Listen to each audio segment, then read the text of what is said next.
আমাদের মরহুম মাহফুজুল্লাহ ভাই সম্পর্কে আলোচনা করতে গেলে প্রথমেই যে কথাটা আমার উচ্চারণ করতে হয় সেটা হচ্ছে সক্রেটিসের একটা কথা ছিল, সেটা হচ্ছে যৌবনে সৌন্দর্য এবং প্রৌঢ়ত্বে প্রাজ্ঞ।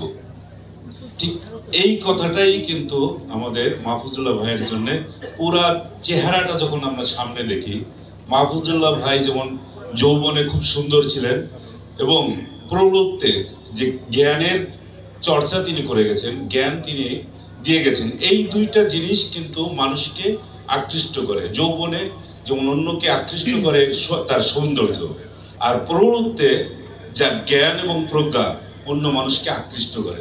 ঠিক এইটাই ছিল মাহফুজুল্লাহ ভাইয়ের মধ্যে একটা প্রধান এবং অন্যতম বৈশিষ্ট্য। মাহফুজুল্লাহ ভাই এবং মাহবুবুল্লাহ ভাই, আমি সবসময় কনফিউজড হয়ে যেতাম। আরো একজন মাহফুজুল্লাহ ভাই ছিলেন দৈনিক বাংলায়, তারও জ্ঞান ঠিক একইভাবে আমি কনফিউজ হয়ে যেতাম যে এই মাহফুজুল্লাহ ভাই আর ওই মাহফুজুল্লাহ ভাইয়ের মধ্যে তফাৎ কি। পরে দেখলাম উনি দৈনিক বাংলায়, উনি বিচিত্রা। আবার মাহবুবুল্লাহ ভাই ইনি ঢাকা বিশ্ববিদ্যালয়ে, আগে চিটাগং বিশ্ববিদ্যালয়ে ছিলেন, তারও ভাই মাহবুবুল্লাহ ভাই তিনিও একজন শিক্ষাবিদ, তিনিও প্রফেসর। ফলে কনফিউজিংটা এরকম হয়ে যেত। তা আমরা যখন আসলে সাংবাদিকতায় প্রথম আসি তখন বেশ কিছু বৈশিষ্ট্য মণ্ডিত সাংবাদিক, তারকা খচিত সাংবাদিক এরকম আমরা পেয়েছি।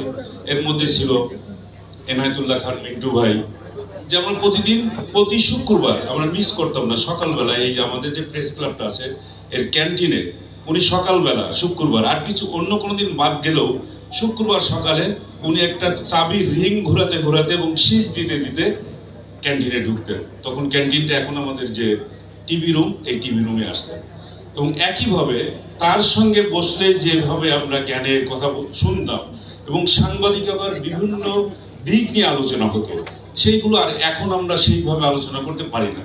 কারণ এখন বিভিন্নভাবে আমরা যে অর্থনৈতিক দিকে যেভাবে ঝুঁকে পড়েছি, আমরা সবসময় বলে থাকি যে অর্থের পিছনে আমরা বেশি ঝুঁকে পড়েছি, যে কারণে আপনারা অনেকেই দেখেন যে সাংবাদিকরা ব্যবসাপাতি করে না, কিন্তু অনেকেরই অ্যাকাউন্টে হাজার কোটি টাকা, শত কোটি টাকা অ্যাকাউন্ট আপনার এখন খুঁজে পাবেন, কিন্তু মাহফুজুল্লাহ ভাইয়ের অ্যাকাউন্টে কিন্তু সেটা পান না। আমরা মাহফুজুল্লাহ ভাইকে কিভাবে পেয়েছি? আজকে যদি আপনি দেখেন, আমার দিলার আপা কিন্তু একটুখানি বলে গেছেন, টাচ দিয়ে গেছেন, সেটা হচ্ছে এই অঞ্চলে বিশেষ করে 1917 সালে যখন রাশিয়ায় বিপ্লব হলো, কমিউনিস্ট বিপ্লব, তখন তার একটা হাওয়া বইতে শুরু করে এই ভারতবর্ষে, বিশেষ করে কমিউনিজম এবং ছাত্র ইউনিয়নের যে যৌবনকাল, সেই যৌবনকাল কিন্তু ধরে রেখেছেন আমাদের মাহফুজুল্লাহ ভাই তার বইতে, যে ছাত্র ইউনিয়নের ইতিহাস। সেখানে একেবারে এমন খুঁটিয়ে খুঁটিয়ে তিনি লিখে গেছেন, মনে হবে যে একটা গবেষণা পত্র তিনি উপহার দিয়ে গেছেন মানুষের কাছে। এখন আমরা যেরকম দেখি রামদা হোক, হকি স্টিক, তার পিস্তল, এইগুলোর ব্যবহার এখন আমরা দেখি ক্যাম্পাসে, কিন্তু ওই সময় ওই ধরনের অস্ত্র ব্যবহার হতো না, কিন্তু লাঠি ব্যবহার হতো। সেখানে আমরা দেখি যে তার লেখার মধ্যেই আছে যে শাহ মুয়াজ্জেম যিনি মারা গেছেন, যে ছাত্র ইউনিয়ন যখন মিছিল নিয়ে বের হতো, তারা সুন্দর মিছিল স্লোগান দিত, তখন ছাত্রলীগের পান্ডারা কিন্তু ওইভাবে লাঠি সোটা দিয়ে এই সমস্ত মিছিলগুলো ভেঙে দিত। এইগুলো ছিল। এবং ওই সময় পুরো 71 সাল পর্যন্ত তার যে ছাত্র রাজনীতির যে যৌবন কাল এবং যে বিকশিত, আমি বলবো যে উন্নত রাজনৈতিক প্রজ্ঞা সম্পন্ন যে সমস্ত বক্তা আমরা পাই, সেটা কিন্তু ওই সময় থেকে উঠে এসেছে। আমরা মাহফুজুল্লাহ ভাইকে আরো যেভাবে পেয়েছি সেটা হচ্ছে যেমন পরিবেশ, এদেশে বাংলাদেশের সাংবাদিকতা জগতের প্রথম পরিবেশ সাংবাদিক, যে একটা সাংবাদিকতার যে একটা সেক্টর হতে পারে, সেটাও তিনি উপহার দিয়েছেন। এবং তারপরে পরবর্তীতে এই পরিবেশের উপরে কাজ করতে যে এমন ভাবে আমরা দেখেছি যে একটা কিভাবে শিয়াল আমাদের দেশ থেকে বিলুপ্ত হয়ে গেল, আমরা শিয়াল এবং শ্রীগালের মধ্যে তফাৎটা খুঁজে পাই না। মাহফুজুল্লাহ ভাই কিন্তু এই সমস্ত বিষয়গুলো খুঁটিয়ে খুঁটিয়ে তার বিভিন্ন গবেষণার মধ্যে তুলে ধরেছেন, এনেছেন। এবং পরিবেশের সঙ্গে মানুষের জীবনের যে সম্পর্ক, সেই সম্পর্ক এক সুতায় গেঁথে যে উপস্থাপন করতে হয়, সেই বিষয়গুলো আমরা তার কাছ থেকে পেয়েছি। গত 15-16 বছর ধরে শুধুমাত্র যে এই পরিবেশ নিয়ে কাজ করেছেন তা না, গত 15-16 বছর ধরে যে ফ্যাসিবাদের বিরুদ্ধে একা তিনি যেভাবে লড়াই করেছেন, প্রতিদিন আমরা কিন্তু টেলিভিশনের পর্দায় বসে দেখতাম যে মাহফুজুল্লাহ ভাই একা কিভাবে ফাইট করে যাচ্ছেন। তার আরো বন্ধু বান্ধব তো ছিল, অনেকেই যেতেন, অনেকেই কথা বলতেন। আরেকজন ছিলেন পিয়াস করিম সাহেব, আমাদের দিলার আফা, কোনোদিন দেখেছি তিনি সেট ছেড়ে চলে আসতে হয়েছে। তাদের অত্যাচারে, তাদের যে সমস্ত কথাবার্তা উপস্থাপন করতেন, মানে তাদের যে সমস্ত অ্যাঙ্কর ছিল, সেই অ্যাঙ্করদের অত্যাচারে তাদেরকে চলে আসতে হতো। কিন্তু মাহফুজুল্লাহ ভাই কোনোদিন সেই সেট ছেড়ে চলে আসেন নাই। তিনি ওখানে বসে ফাইট দিয়েছেন এবং বলেছেন কিভাবে এদেশে অর্থনীতি লুটপাট হচ্ছে, কিভাবে মানুষকে বিভিন্ন প্রতিষ্ঠান, বিচার বিভাগ হোক, আইন বিভাগ হোক, প্রশাসন, পুলিশ প্রশাসন কিভাবে কলুষিত করা হচ্ছে। প্রত্যেকটা রন্ধ্রে রন্ধ্রে টাকা দিয়ে কিনে ফেলা হচ্ছে, মানুষের মত প্রকাশের অধিকারকে কিনে ফেলা হচ্ছে, মানুষের স্বাধীনতাকে কিনে ফেলা হচ্ছে। এই বিষয়গুলো কিন্তু আমরা মাহফুজুল্লাহ ভাইয়ের সমস্ত বক্তব্যে পেয়েছি। আর লেখনী আপনারা যদি দেখেন মাহফুজুল্লাহ ভাইয়ের যে সমস্ত লেখা, প্রত্যেকটা লেখা পাবেন মাস্টারপিস, এবং সেখানে হাত দেওয়ার মতো কোনো জায়গা নেই। সেখান থেকে আপনারা অনেক জ্ঞান আহরণ করতে পারবেন। তো আমি আমার চেয়েও মাহফুজুল্লাহ ভাইয়ের সাথে যারা একসঙ্গে কাজ করেছেন, একই সময়ে যারা ছাত্র ইউনিয়নের সঙ্গে ছিলেন, আজকে সেই সমস্ত তারকা খচিত বক্তা এখানে আছেন, তাদের সামনে আমার এই বক্তব্য দেওয়া মানে হলো অনেকটাই অযাচিত। তারপরও মাহফুজুল্লাহ ভাই সম্পর্কে যতটুকু বলতে পারলাম এতেই আমি সন্তুষ্ট। সবাইকে আমার আন্তরিক শুভেচ্ছা জানিয়ে শেষ করছি। আল্লাহ হাফেজ। ধন্যবাদ সাংবাদিক আমিরুল ইসলাম কাবুজি। এই মুহূর্তে বক্তব্য উপস্থাপন করবেন নাজমুল হক নান্নু, আইনজীবী, এবং উনি ছাত্র ইউনিয়নের সাবেক সাধারণ সম্পাদক।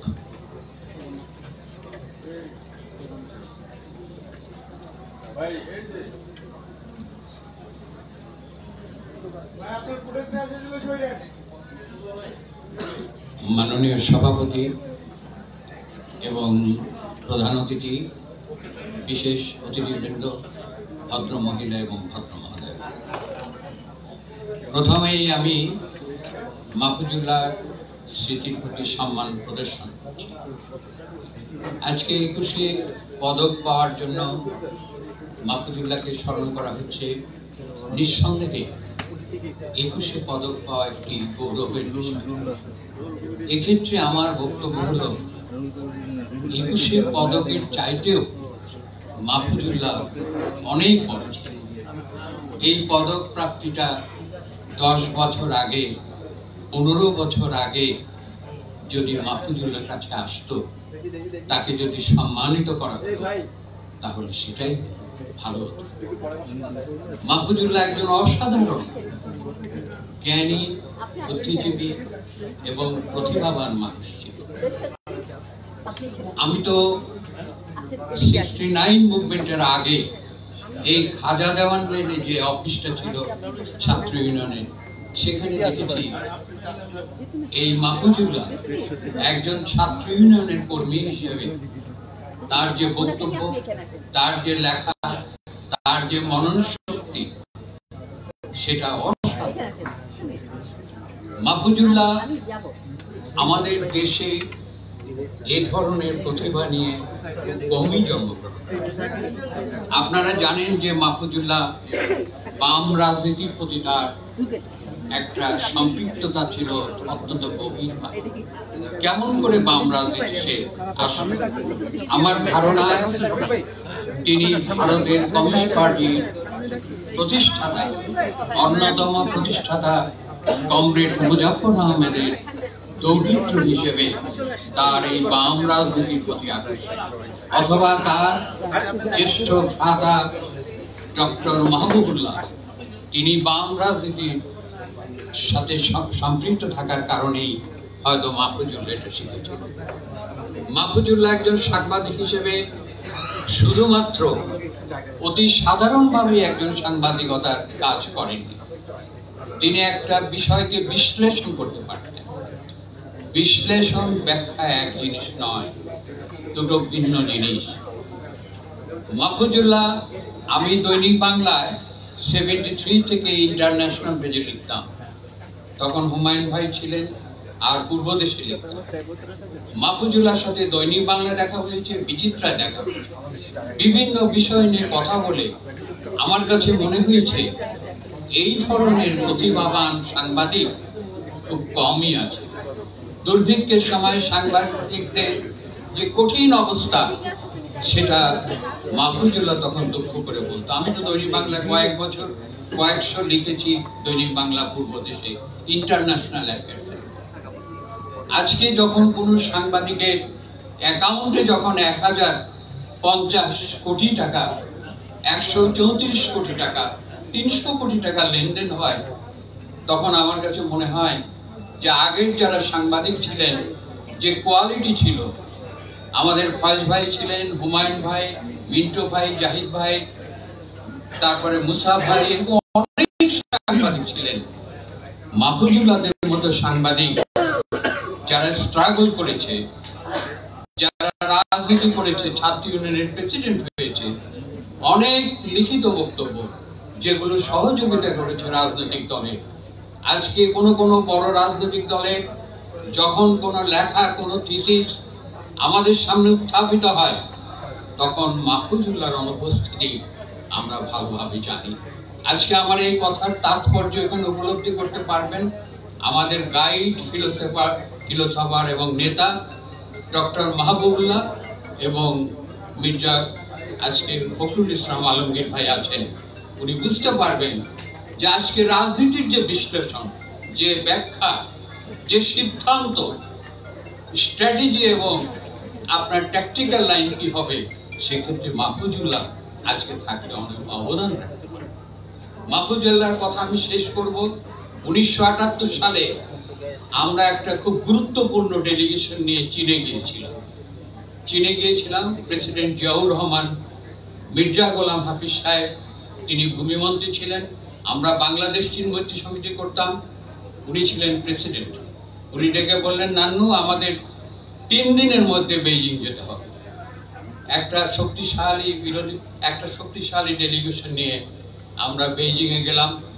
সেখানে প্রধানমন্ত্রী ছিলেন হুয়া বোফেং, তার সাথে গুরুত্বপূর্ণ একটা আলোচনার জন্য আমরা যে পেলাম মাহফুজুল্লাহকে আর সাজ্জাদ কাদির, ওরা বেতারে ছিল।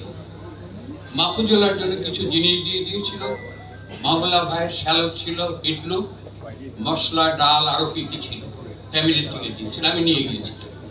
মাহফুজুল্লাহ বেইজিং হোটেলে সেগুলো পেয়ে কি খুশি, বললো, নানু ভাই, আপনাকে টিয়ানানমেন স্কয়ারে যেতে হবে, সেখানে ছবি ওঠা। আমরা সিটিং সেরে এসেছিলাম। মাহফুজুল্লাহ এত জনপ্রিয় ছিল বেইজিং বেতার এবং সকলে মাহফুজুল্লাহর কথা বলেছে। আমি 10 বছর পরে 89 আবার চীনে যাই, তখনও মাহফুজুল্লাহর কথা জিজ্ঞেস। মাহফুজুল্লাহর ক্ষেত্রে দেখেছি যে ঢাকা ইউনিভার্সিটির যত স্লোগান মাহফুজুল্লাহ করত, সে যত কিছু লেখা, প্রেস রিলিজ থেকে শুরু করে বুকলেট, মাহফুজুল্লাহ এটা। মাহফুজুল্লাহ যে ঐতিহাসিক বইটি লিখেছে, সে পূর্ব পাকিস্তান ছাত্র ইউনিয়ন গৌরবের দিন। যারা ছাত্র রাজনীতি করে তাদের জন্য অবশ্য পাঠ। আজকে ছাত্র রাজনীতিতে যখন সাংবাদিক সম্মেলন করে ছাত্র নেতারা, আমার কাছে অবাক লাগে। মাহবুবুল্লাহ ভাই আছেন, আলমগীর ভাই আছেন, জানেন এরা কোনো পড়াশোনাই করে না, পত্রিকাও পড়ে না, নিজের পাঠ্যপুস্তকও পড়ে না, অথচ এক সময় ছাত্র ইউনিয়ন সবচেয়ে ভালো ছাত্ররা করত, অজস্র পড়াশোনা করত। সেটা আর আমরা এখন খুঁজে পাই না। এটা বেদনাদায়ক, পাওয়া যায় না।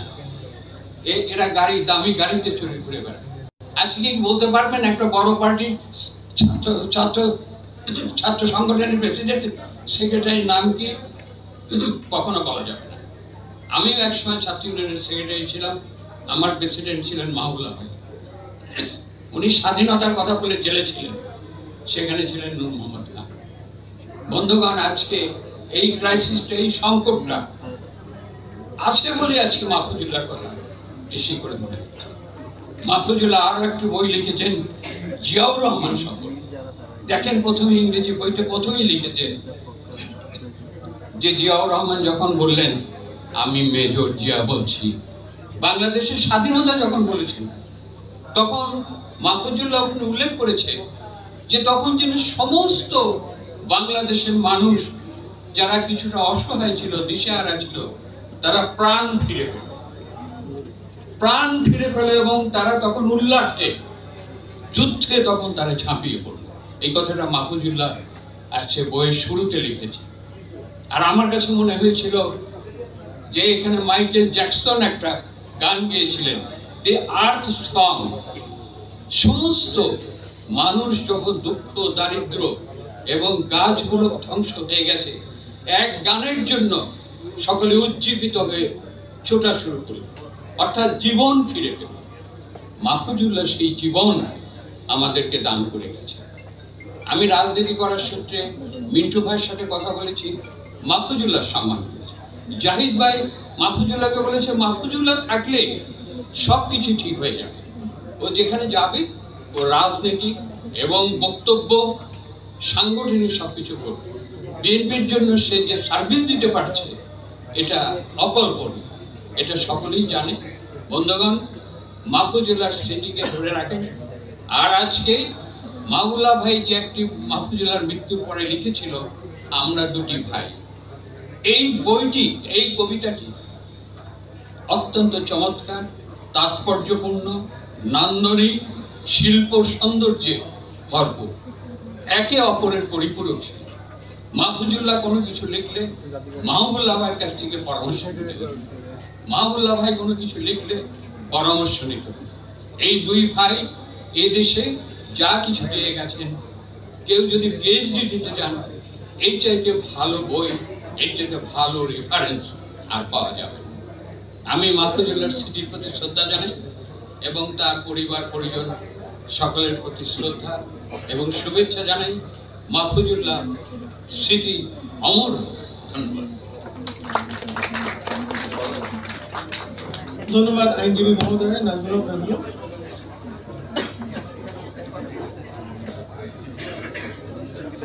আমি এই মুহূর্তে বিনীত অনুরোধ জানাবো আমাদের মাঝে উপস্থিত সিনিয়র সচিব এবং প্রেস সচিব মাননীয় প্রধান উপদেষ্টা জনাব শফিকুল আলম সাহেবকে তার বক্তব্য উপস্থাপনের জন্য বিনীত অনুরোধ করছি।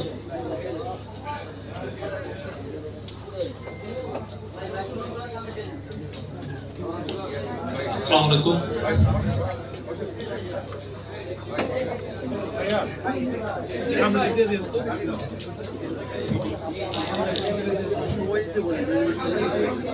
মাহফুজুল্লাহ ভাই আমার পার্সোনাল হিরো বলতে পারি।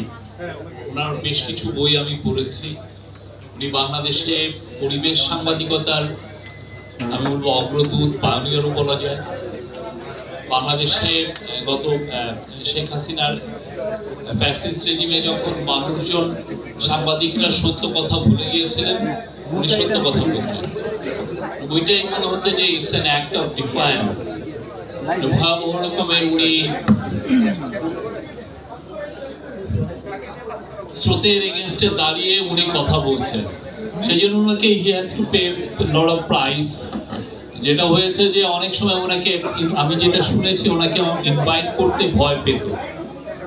উনি আসবেন, উনি একা কথা বলবেন, আর উনি খুব, ওনার যেটা ছিল যে আর্গুমেন্টে ওনার সাথে পারা খুব মুশকিল, কারণ ওনার মিনিমাম 5-6 দশকের হিস্ট্রিটা মুখস্থ ছিল। একটা নবীন একটা সাংবাদিক, নবীন একজন দালাল সাংবাদিক যখন ওনার সাথে ডিবেটে আসতেন, দেখা যাচ্ছে যে বেচারার অবস্থা খারাপ হতো। আমরা যেই সময়টার কথা বলছি সেই সময় মাহফুজুল্লাহ ভাই অনন্য ছিলেন।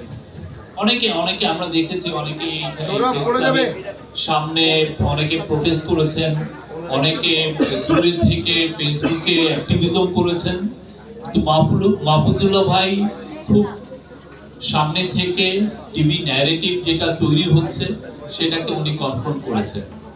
উনি যে সাকসেসফুল কতটা হয়েছেন সেটা পরের বিষয়, কিন্তু যে উনি যে ডিফাই করছেন, আমি জানি না আপনার ন্যারেটিভ আমি নিব না, যে ন্যারেটিভটা ইম্পোজ করতে চাচ্ছেন আমি সেটার মধ্যে ফ্ল দেখছি, সেটার মধ্যে ভয়ঙ্কর রকমের দুর্গন্ধ দেখছি। এই যে এটা যে বলে ফেলা, এটা তো বাংলাদেশে মানে সত্যিকার অর্থে মেরুদণ্ডওয়ালা সাংবাদিক পাওয়া খুব মুশকিল। আর বাংলাদেশের ইতিহাসে সাংবাদিকরা সত্যিকার অর্থে পাওয়ারফুল পিপলের সাথে কলিউশনের হিস্ট্রিটাও খুবই বাজে। আপনারা দেখেছেন বছরের পর বছর সাংবাদিকরা ডিইউজে, বিএফইউজে, বিভিন্ন সাংবাদিকদের ওনারা লিডার হয়েছে। একটা হয়তো একটা ভালো প্লট পাওয়া যাবে।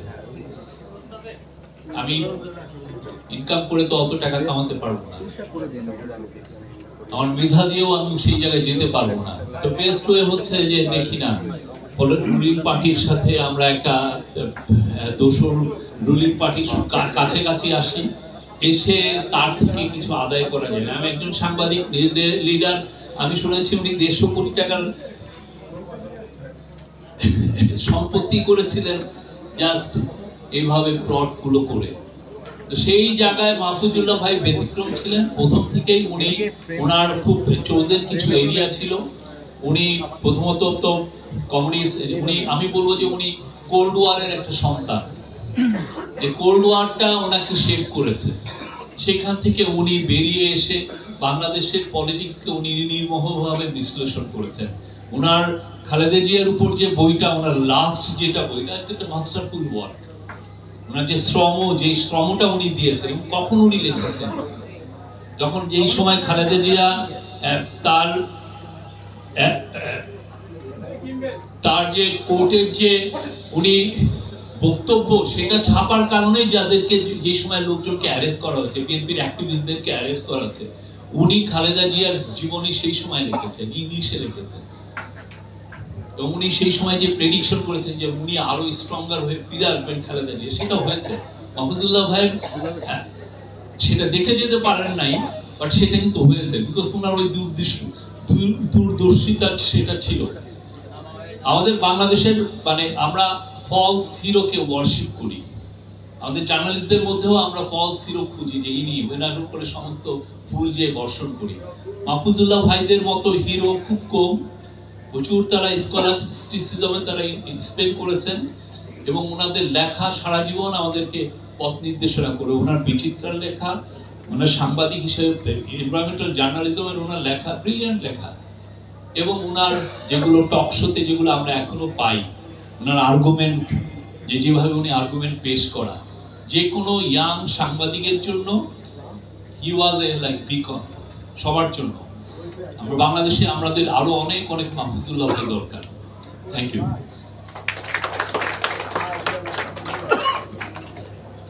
ধন্যবাদ প্রেস সচিব জনাব শফিকুল আলমকে। আমি এই মুহূর্তে আমন্ত্রণ জানাবো অধ্যাপক রাশেদ আল মাহমুদ তিতুমির। অধ্যাপক রাশেদ আল মাহমুদ তিতুমির।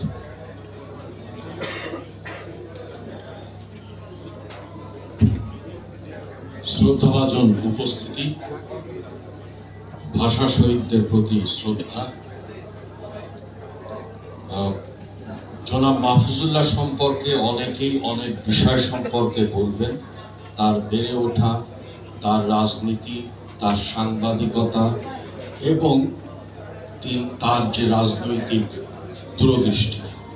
আমি এই সমস্ত বিষয়গুলোকে আলোকপাত করব না, কারণ এইগুলো আলোকপাত করার জন্য তার সাথে যারা বেড়ে উঠেছেন, তার সাথে যারা ছিলেন, তারা আরো ভালো বলতে পারবে। আমার বিষয়টা খুব ছোট্ট পরিসরে, কারণ আপনারা হয়তো জানেন যে প্রাণ, জীববৈচিত্র্য, এই সমস্ত বিষয়ে একটি বৈশ্বিক, অনেক সারা পৃথিবীর পরিবেশ সংগঠনগুলো মিলে যে জোটটা, তার নাম হচ্ছে IUCN, অর্থাৎ international union for conservation of nature. জনাব মাহফুজুল্লাহর সাথে এই সংগঠনে দীর্ঘদিন আমার কাজ করার অভিজ্ঞতা হয়েছে। আপনারা হয়তো এও জানেন যে সেন্টার ফর সাস্টেনেবল ডেভেলপমেন্ট বলে তিনি একটি পরিবেশ এবং উন্নয়ন ভিত্তিক সংগঠন, তার নিজের মেধা, তার নিজের শ্রম এবং তার অনেকের কাছ থেকে ধার করা টাকা দিয়ে উনি এই সংগঠনটা পরিচালনা করতেন। এবং এই সংগঠন কতকগুলো বিষয়ে বিতর্ক তৈরি করেছে, যে বিতর্কগুলো খুবই জরুরি ছিল। যেমন হচ্ছে যে নদী এবং নদীর পাশের মানুষ, এবং যে নদী শিকস্তি এবং নদী পয়মন্তি যে মানুষ, এই মানুষের আসলে জমির প্রতি যে ব্যাপার, সেগুলো আসলে কিভাবে আমরা দেখব, এবং আইন সেগুলোর মধ্যে কিভাবে কাজ করবে এবং জনগণের পক্ষে কিভাবে থাকবে, অর্থাৎ ক্ষমতা মাঠ পর্যায়ে কিভাবে কাজ করে, সেগুলোকে তিনি উন্মোচন করেছেন। তিনি দ্বিতীয় যে বিষয়টি নিয়ে কাজ করেছেন গভীরভাবে, সেটি হচ্ছে নদী এবং বিশেষ করে আন্তর্জাতিক নদী প্রবাহ কিভাবে আমাদের জনগোষ্ঠীর উপরে বিপরীত প্রভাব রাখে। আমরা এখনো জানছি, আজকে আপনি তিস্তা পাড়ের মানুষের কাছে জিজ্ঞেস করেন বা ফারাক্কার প্রভাব দেখেন, এবং যে এই যে আন্তর্জাতিক নদী প্রবাহের যে বৈষম্য, এই বৈষম্য আমাদের জল, জমি এবং জনগণকে কিভাবে মানুষের উপরে এই বিপরীত প্রভাব রাখছে, মানুষের জীবনকে দুর্দশাগ্রস্ত করছে, সেগুলো তিনি তার শৈলী, তার জ্ঞান এবং তার উপস্থাপনার মাধ্যমে আমাদের সামনে এনেছেন। তৃতীয় যে বিষয়টি আমি সবসময় লক্ষ্য করেছি তা হচ্ছে যে এই বিষয়গুলোকে শুধুমাত্র জাতীয় রাখলেই চলবে না, এগুলোকে কিভাবে আন্তর্জাতিকীকরণ করা যায়, এবং তার যথেষ্ট প্রমাণ আমরা দেখেছি। বিশেষ করে তার সাথে আমি যেমন কোরিয়ার জেজু বা হচ্ছে মার্কিন যুক্তরাষ্ট্রের হাওয়াই, এই সমস্ত প্রতিষ্ঠানগুলোতে কিভাবে আপনার আন্তর্জাতিক, অর্থাৎ হচ্ছে যে উত্তর বিশ্ব এবং এই যে বৈশ্বিক দক্ষিণ, সেগুলো কিভাবে আপনার দর কষাকষি করতে হয় এবং নতুন নতুন এজেন্ডা কিভাবে তৈরি করতে হয়, তার সাথে আমরা কাজ করেছি। এবং আমার এখানে অনেকেই আসতে পারেননি, আইইউসিএনের যারা দেখেছেন, তিনি বিশেষ করে আইইউসিএনের এই দক্ষিণ এশিয়া এবং এই অঞ্চলের নির্বাচিত কাউন্সিলর ছিলেন। এবং এই যে যুদ্ধ আপনারা হয়তো জানেন, তখন রামপাল চলছিল। তা আমার মনে আছে, রামপালের যখন চলছিল তখন হচ্ছে যে আপনারা হয়তো জানেন যে এই যে ইউনেস্কোর যে ওয়ার্ল্ড হেরিটেজ সাইটগুলো আছে, সেই সাইটগুলোর মধ্যে সুন্দরবন পড়ে, এবং আইইউসিএন হচ্ছে আপনার এটা টেকনিক্যাল সাপোর্ট দেয় ওয়ার্ল্ড হেরিটেজ কাউন্সিলকে। সেই পরিস্থিতিতে আমার এখনো মনে আছে, এই কথাগুলো অনেক সময়, সব কথা তো আর আপনারা যেগুলো টেকনিক্যালি কাজ করা হয়, অর্থাৎ আন্দোলনে কাজ করা হয় না, কিন্তু তার চেয়ে বড় আকারের কাজ করা হয়। তিনি এবং আমি প্রায় 3-4 দিন ধরে হাওয়াইতে আমরা আইইউসিএনের যে ওয়ার্ল্ড হেরিটেজ কাউন্সিল, তার যে টেকনিক্যাল কমিটি, সেই টেকনিক্যাল কমিটিকে দেখানো হয়েছে যে রামপাল বিদ্যুৎ কেন্দ্র কেন 3টি কারণেই জনগণের আশা আকাঙ্ক্ষার বিরোধী, এবং এর ফলে ভবিষ্যতে তার কি প্রভাব, নেতিবাচক প্রভাব পড়বে। সেটা হচ্ছে কারিগরি দিক থেকে তার প্রতিবেশগত প্রভাব, এবং তার বাংলাদেশের জনমানুষের যে টেকসই উন্নয়নের আকাঙ্ক্ষা, তার বিপরীতে। তা আপনারা এই বিষয়গুলো আসলে যেটা হচ্ছে যে সবাই আমরা জলবায়ুর কথা বলি, সবাই আমরা বৈশ্বিক জীববৈচিত্র্যের কথা বলি, এবং সাম্প্রতিক কালে যেটি যার মাধ্যমে দিয়ে আমরা যাচ্ছি, সেটি হচ্ছে যে ফ্যাসিবাদ কর্তৃক আমাদের যে জীবনযাত্রার ব্যয় নির্বাহের সে সংকট, অর্থাৎ হচ্ছে যে আজকে আমাদের অর্থনীতি একবারে তলানিতে পড়ে গেছে। এই যে মানে আপনি যদি সবকিছুকে কম্প্রিহেন্সিভ কায়দায় না দেখেন, এবং আজকে যে জনগণের মধ্যে যে এক ধরনের আকাঙ্ক্ষা তৈরি হয়েছে, সেই আকাঙ্ক্ষাটা হচ্ছে যে সামনের আপনার নেক্সট জেনারেশনের কি হবে, আপনি কি বাসযোগ্য পৃথিবী রেখে যাবেন কিনা। তা আমি মনে করি মাহফুজুল্লাহর রাজনৈতিক এবং তার যে তাত্ত্বিক এবং তার যে ব্যাখ্যা বা কাউন্টার আর্গুমেন্ট, তার সাথে সাথে তাকে আমরা স্মরণ করতে পারি যে বাসযোগ্য পৃথিবী, এটা কিন্তু আজকে সবচেয়ে বড় প্রশ্ন। এই বাসযোগ্য পৃথিবী আমরা কিভাবে রাখব? কারণ আপনি কি পৃথিবী আমাদেরকে রেখে যাচ্ছেন, যে পৃথিবীতে আজকে আপনি দেখেন জীববৈচিত্র্য হানি হচ্ছে, জলবায়ুর পরিবর্তন ঘটছে এবং যে হারে ঘটছে।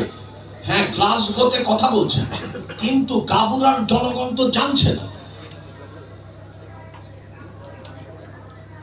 আমরা সব সময় পরিবেশ বনকে এক জায়গায় কোনায় রেখে দিই, এটা কিন্তু চলবে না যদি আমরা বাসযোগ্য পৃথিবী দেখতে চাই, অর্থাৎ রাজনৈতিক বন্দোবস্তের পরিবর্তন দেখতে চান।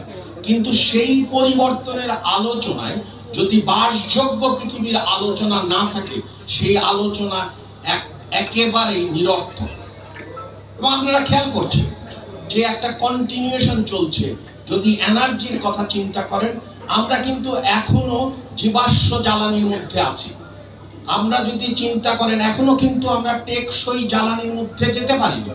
একদিকে জনগণ মেলা দাম দিচ্ছে, আর অন্যদিকে জ্বালানির ব্যয় বেড়ে যাওয়ার কারণে মূল্যস্ফীতিও ঘটছে, এবং সেটা কিন্তু পরিবেশ বান্ধব নয়। তার মানে হচ্ছে যে আমি সবসময় মাহফুজুল্লাহর সাথে আমার সম্পর্ক, আমাদের যেটা আমি আলোচনা করতে চাই না, কারণ ব্যক্তিগত বিষয়ে আলোচনা করার কিছু নেই, কারণ তার সাথে আমার সারাক্ষণ খোঁচাখুচি হতো।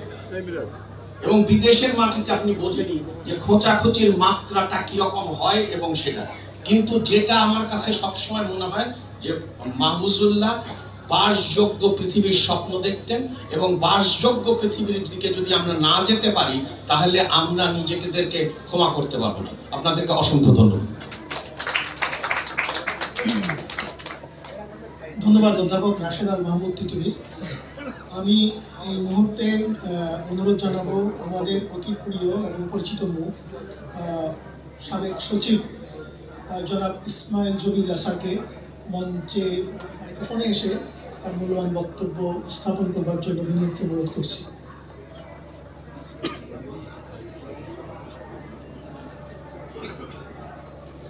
আসসালামু আলাইকুম। বেটার লেট দেন নেভার একজন বলে গেছেন। বন্ধু মাহফুজুল্লাহ বহু আগেই 21শে পদক প্রাপ্ত, ওনার পাওয়া যোগ্য ছিলেন, উচিত ছিল। ফ্যাসিস্ট হাসিনার আমলে সেই কাজটি হয়নি, যোগ্য ব্যক্তিদেরকে দেওয়া হয়নি।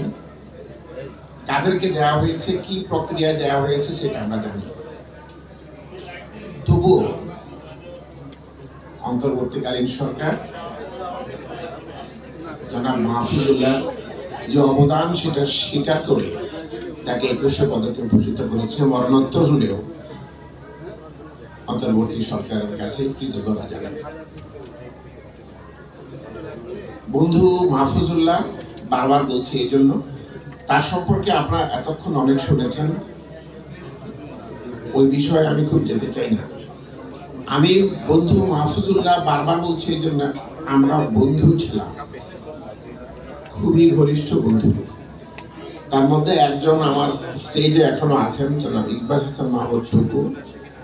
আমি এবং বন্ধু মাহফুজ আমরা ইউনিভার্সিটিতে পড়তাম একত্রে, বন্ধুরা ট্রায়ও বলতে দুষ্ট। 1965 সালে ঢাকা কলেজ থেকে এবং 1967 সালে মহসিন হলের শুরু থেকে বন্ধু মাহফুজ অতি ঘনিষ্ঠভাবে আমরা মিশেছি। কিছুদিন একই রুমে ছিলাম, তারপর সিঙ্গেল সিটের রুমে। অনেক অনেক স্মৃতি, খুবই আবেগ আপ্লুত হয়ে পড়ে যখন কথাগুলো বলি। তাকে দারুণভাবে মিস করি প্রতিদিন, বিশেষ করে এখন যখন রাজনৈতিক জগতে আমরা একটা ক্রুশিয়াল সময় পার করছি। এই বন্ধু মাহফুজ আমাদেরকে বিভিন্ন সময় আলোচনায়, পরামর্শে যেভাবে সে অবদান রেখেছে, তার অ্যাবসেন্স দারুণভাবে অনুভব করছে। আমাকে মাফ করবেন, আমি মিশ্রভাবে কথা বলে ফেলছি।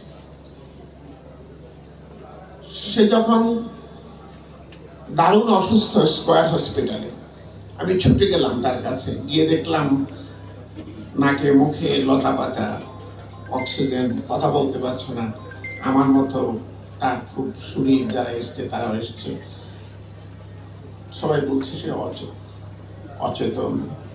আমি তার কাছে গেলাম, হাতে হাত রাখলাম, কানের কাছে গিয়ে বললাম, দোস্ত আমি জামিউল্লাহ বলছি, তুই ভয় পাইস না, শক্ত থাকিস, ইনশাল্লাহ সব ঠিক হয়ে যাবে।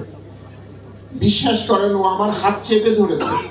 সবাই বলে অচেতন, আমার হাতটা চেপে ধরেছে, আমি সাহস ফিরে পেলাম, আমি ভাবলাম না ইনশাল্লাহ ঠিক হয়ে যাবে। আমি বললাম ঠিক হয়ে যাবে, কিন্তু ওর ঠোঁট কাঁপছিল, কিছু বলতে পারিনি। আমি জানি না আমার বন্ধু কি বলতে চেয়েছিল, হয়তো অনেক কিছু বলতে চেয়েছে, সেটার বর্ষাবৃত্তি থেকে গেল।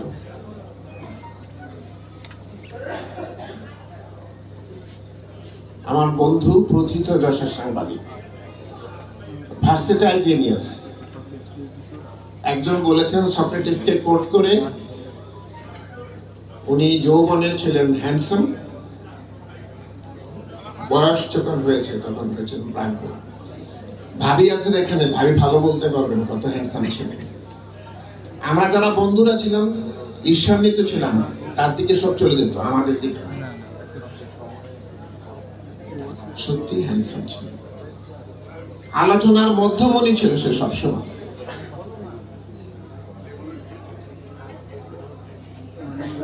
কিছু কথা ইলাবোরেট না করাই ভালো। মিস করছি তাকে। তার যে সাস্টেইনেবল ডেভেলপমেন্টের যে এনজিওটা ছিল, তার অফিসে এখানে প্রথম লালমাটিয়ায়, পরে ধানমন্ডিতে, সেখানে আমাদের দীর্ঘদিনের একত্রে আমরা ছিলাম। বিশেষ করে 14 সনে আন্দোলনের সময় বসে, ওখানে বসে মনে হচ্ছে সে আন্দোলন গাইড করছে। আজকের এই মুহূর্তে তাকে আমরা কিভাবে মিস করছি সে কথাগুলো বলার জন্য মির্জা ফখরুল ইসলাম আলমগীর স্যার, আমার বন্ধু জনাব ইকবাল মাহমুদ টুকু সহ এখানে ব্যারিস্টার এজাজ আছে, আরো কয়েকজন পরিচিত মুখ দেখছি আমরা, তারা ওইখানে সবসময় থাকতাম, যেতাম, তার সাহায্য পেয়েছে। বন্ধু আমার যদি কিছু না লিখে, যে দুটো বই লিখে গেছেন প্রেসিডেন্ট জিয়া এবং বেগম জিয়ার উপর, শুধু এই দুটো বই লেখার জন্যই ছিল ইতিহাসে ভাষ্য হবে না। রাজনৈতিক জগতে মনে সবার পরিবেশ সাংবাদিক হিসেবে বিচিত্রা লেখা, আমার এখানে তারকা স্পিকার যারা আছেন তারা সব বলেছেন, আমি এসব বলতে রেপিটিশন হয়ে যায়। আমি যখন ফরিদপুরের ডেপুটি কমিশনার ছিলাম 2002, সেই পরিবেশের এই সাস্টেইনেবল ডেভেলপমেন্টের একটা সেমিনার করার জন্য বন্ধু টানে একদিন আগে চলে গেছে, আমরা আড্ডায় মেরেছি সারা রাত। তার ওই প্রোগ্রামে জেলা প্রশাসক হিসেবে আমি গিয়েছিলাম, যেহেতু সুযোগ ছিল। সেই দিনের কথাগুলো আমার মনে আছে। আমার আরেকটা ব্যক্তিগত কথা আপনাদের বলি, উনি যে বইটা লিখেছেন 1981 সনের এপ্রিলে সার্কিট হাউসে, চট্টগ্রাম সার্কিট হাউসে, সেই নির্মম হত্যাকাণ্ডে শহীদ জিয়াউর রহমান হত্যা করা হয়েছিল। সেদিন আমি চিটাগংয়ের সহকারী কমিশনার হিসেবে সার্কিট হাউসে আমাকে থাকতে হয়েছিল বিশেষ সময় পর্যন্ত। তার কিছুদিন পর এই বইতে বন্ধু মাহফুজুল্লাহ আমার একটা সাক্ষাৎকার নিয়েছে। আমি তার কাছে ব্যক্তিগতভাবে কৃতজ্ঞ। এই ঐতিহাসিক বইতে সে আমাকে ছোট্ট একটা জায়গা দিয়েছে। আমার এই ইন্টারভিউটা এখানে আছে। আমি তার এই ইতিহাসের একটা অংশীদার হতে পেরে আমি গৌরবান্বিত মনে করছি। আমি আরো গৌরবান্বিত মনে করছি একটা বিশেষ কারণে। একজন লিখে বলেছেন ভাই যে অ্যাকাউন্টে এখন কোটি কোটি টাকা পাওয়া যায়। আমার এই বন্ধু এই বইটি লেখার জন্য টাকার প্রয়োজন, টাকা পাচ্ছিল না। ম্যানাস্টিক স্টেজে যখন আমি তখন রিটায়ারমেন্ট করেছি, আমি একটা কর্পোরেট হাউসে তখন তাদের উপদেষ্টা হিসেবে কাজ করেছি। বন্ধু আমাকে বলেছে যে যদি পারিস একটু সাপোর্ট দে। আমি সেই কর্পোরেট হাউসের শীর্ষ ব্যক্তির কাছে তাকে নিয়ে গেছে, বলেছে ভাই তুমি এই সাপোর্টটা দাও। এবং বলতে দ্বিধা নেই, মোটামুটি ভালো একটা অঙ্ক সে সেদিন নগদ তাকে দিয়েছিল ওই বইটি তাকে প্রিন্টিং এর সুবিধার জন্য। এখানেও আমি গর্ব করি, আমার ভালো লাগে যখন আমি বুঝি ছোট্ট পরিসরে পরোক্ষভাবে হলো আমি কিছুটা করতে পেরেছি।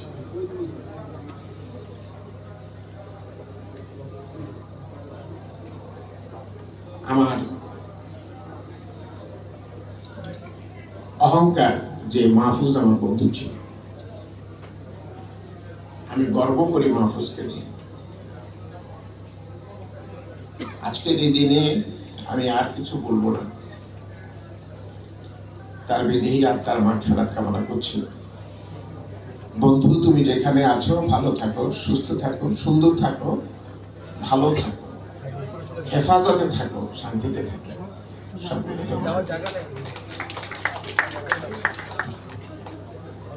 ধন্যবাদ জনাব ইসমাইল জহুরুল্লাহ স্যারকে। আমি এই মুহূর্তে অনুরোধ জানাবো জনাব ইকবাল হাসান মাহমুদ, উনি আমাদের মাঝে টুকু চাচা হিসেবে বেশি পরিচিত। উনি সদস্য জাতীয় স্থায়ী কমিটি, বাংলাদেশ জাতীয়তাবাদী দল।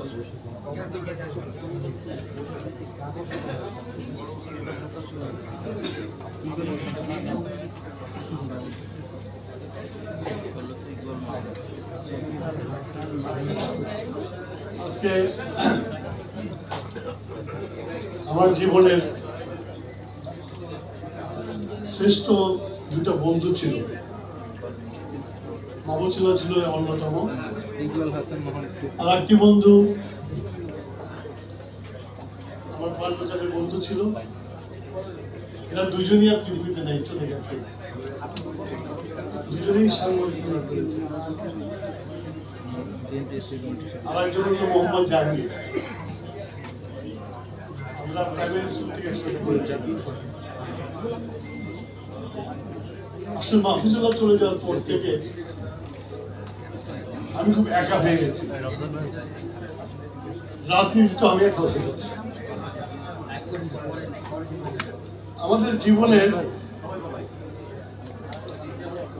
প্রথম সকাল যখন হতো দুজনে কথা বলতেন। মাহফুজুল্লাহ মেয়েরা জানে, ছেলে জানে, আমাদের বউ জানে। আমাদের কথার সাবজেক্ট ছিল বন্ধুদের আলোচনা, আমাদের সাবজেক্ট ছিল দেশের কি হবে। এবং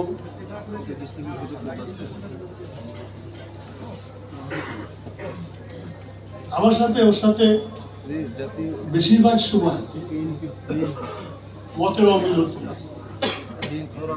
এবং বেশিরভাগ সময় আমরা টেলিফোন রেখে দিতাম ঝগড়া করে, কিন্তু রাষ্ট্র নিয়েই আমরা আলোচনা করতাম।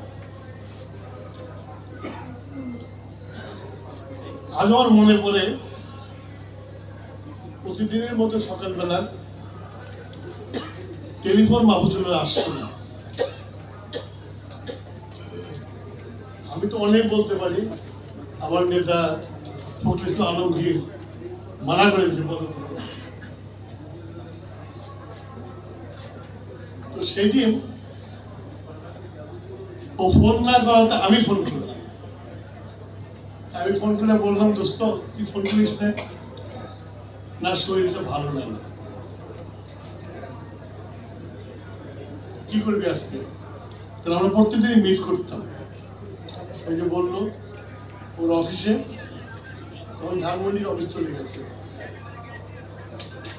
তোর সাথে ভালো লাগছে না, তুই ইউনিভার্সিটি আজকে লেকচার নাই, আসে যাবো না। আমি তখনই বুঝতে পারছিলাম শরীরটা খুবই খারাপ, ক্লাস নিতে যাবে না মাহফুজুল্লাহ, এটা হতে পারে না। তাহলে দোস্ত আমি আসি, তুই আসি কি করবি? বিরক্তি হলো। আমি অভিমান করে টেলিফোনটা রেখে দিলাম, অভিমান করে যাইনি। দুপুরবেলা হঠাৎ করে মাহবুল আলমগীর ভাই বললো, তুমি কোথায়? কেন? মাহফুজুল্লাহর অবস্থা খুব খারাপ, তাড়াতাড়ি চলে আসো স্কয়ার হসপিটালে। আমি বড় ছিলাম,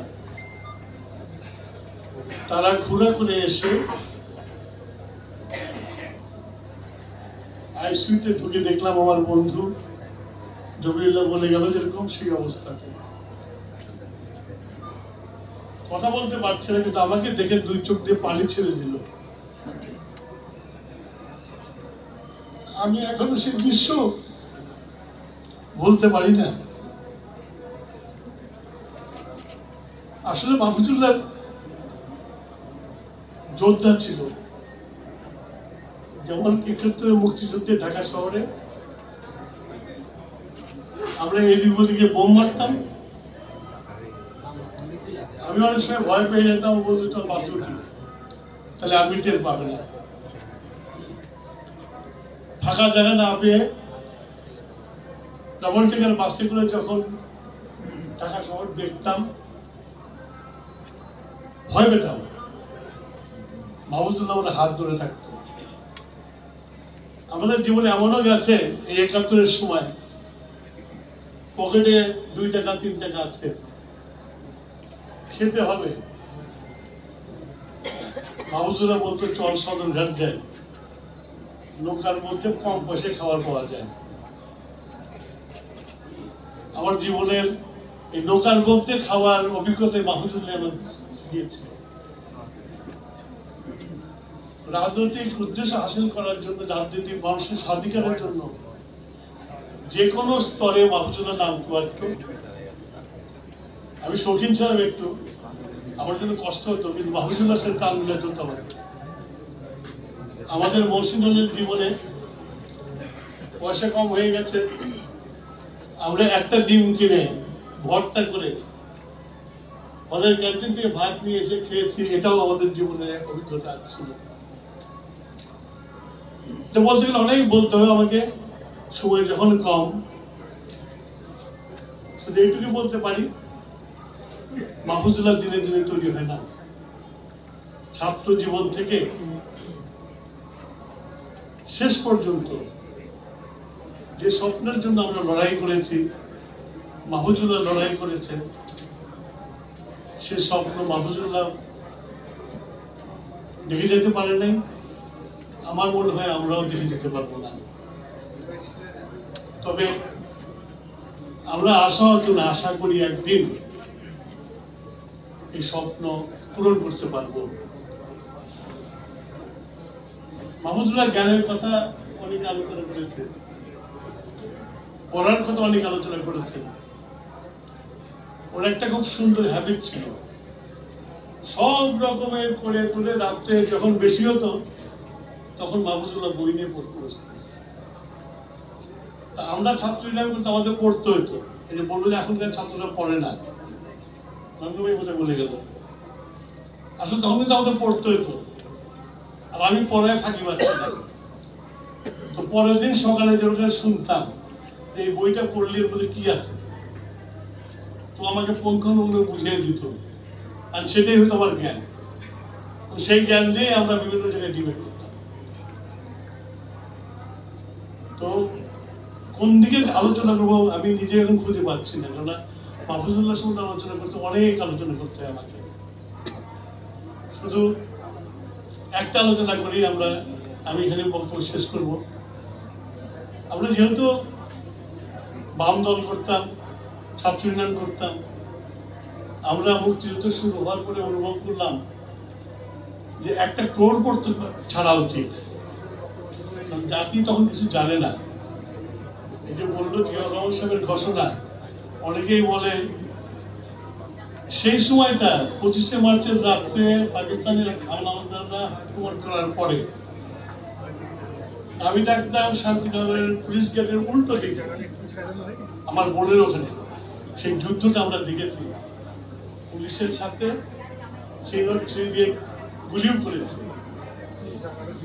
তো মাহফুজুল্লাহ বললো, দোস্ত একটা তো আমরা তো এদিক ওদিক করছি, একটা পত্রিকা বের করা দরকার। আমরা দৈনিক বাংলায় গেলাম,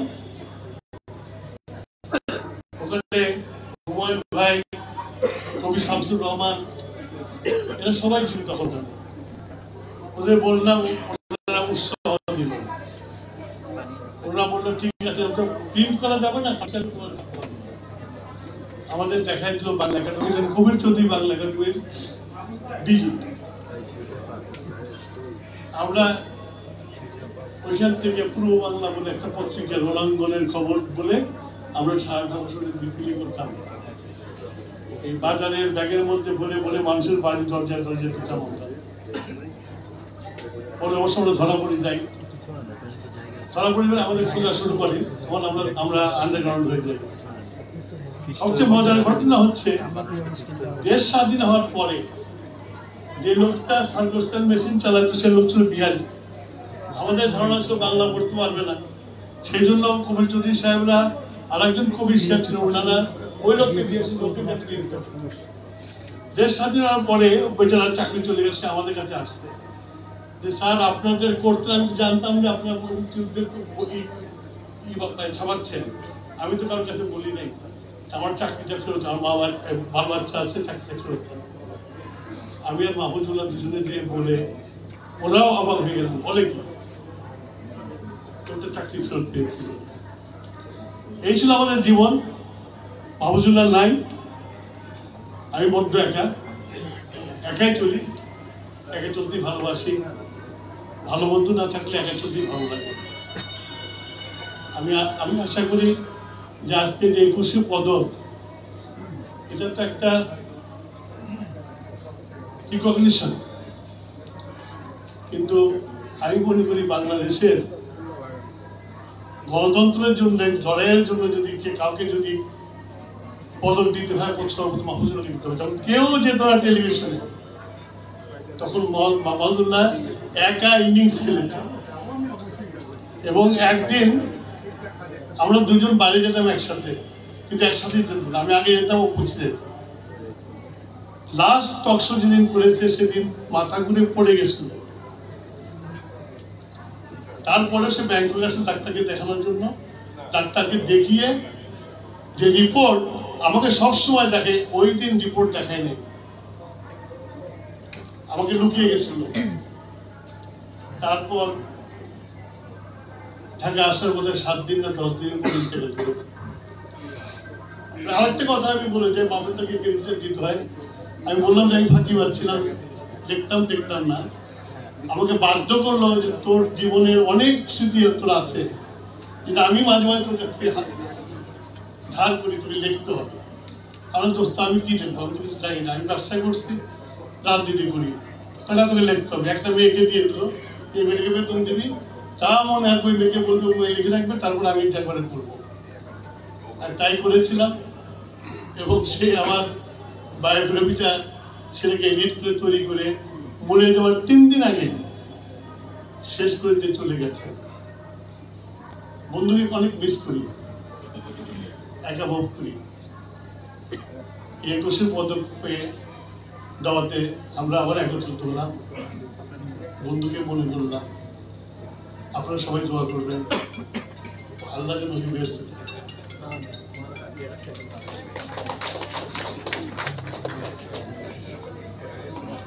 ধন্যবাদ। ঠিক আছে,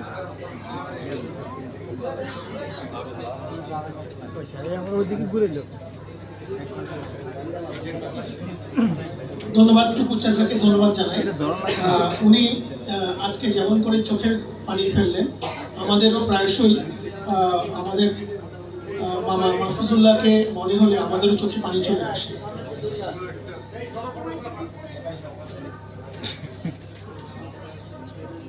উনি যখন প্রেসিডেন্ট জিয়া পলিটিক্যাল বায়োগ্রাফি বইটি লিখলেন, তারপরে আমরা ওনাকে ধরেছিলাম যে বইটি বাংলা তে বইটি প্রকাশ করবার জন্য। তো উনি অতি অল্প সময় 8 মাসের ভেতর বইটি বাংলাতে প্রকাশ করেন, প্রেসিডেন্ট জিয়া রাজনৈতিক জীবনী। বইটি 8 মাস সময়ের মধ্যে উনি প্রকাশ করেছিলেন। আমি আগেই বলেছি, আমি যেহেতু ওনার বৃহত্তর পরিবারের সদস্য, তো উনি আমাকে বলেছিলেন যে দেখি তুই কতটুকু লেখাপড়া শিখেছিস, বইটা তুই পড়বি আর লিখবি। তা আমি বইটা পড়লাম, লিখলাম, ওনাকে দিয়ে দিলাম। বইটা যখন প্রকাশ হলো তখন দেখলাম যে বইটা 5 জন বিশিষ্ট ব্যক্তির সাথে আমার নামটিও আছে। তা আমি দেখে খুবই অভিভূত হলাম যে আমার নামটি দেয়া হয়েছে। কিন্তু আমি জানতাম না যে এরপরে আমার জীবনে কি নেমে আসবে। আমি 7টা বছর আমার চাকরি জীবনে আমার প্রমোশন হয় নাই। আমি একটা সরকারি চাকরি করি, ছোট একটা সরকারি চাকরি করি। 7টা বছর আমার প্রমোশন আটকে রেখেছে, আমাকে বহু কষ্ট ভোগ করতে হয়েছে। আমার পেছনে ফ্যাসিবাদী সরকার লেগেছিল সারাক্ষণ। আমি একজন এই ফ্যাসিবাদী সরকারের একজন শাস্তির ভুক্তভোগী ব্যক্তি। আমি এই মুহূর্তে অনুরোধ করব জনাব আমির খসরু মাহমুদ চৌধুরী, সদস্য, জাতীয় স্থায়ী কমিটি, বাংলাদেশ জাতীয়তাবাদী দল।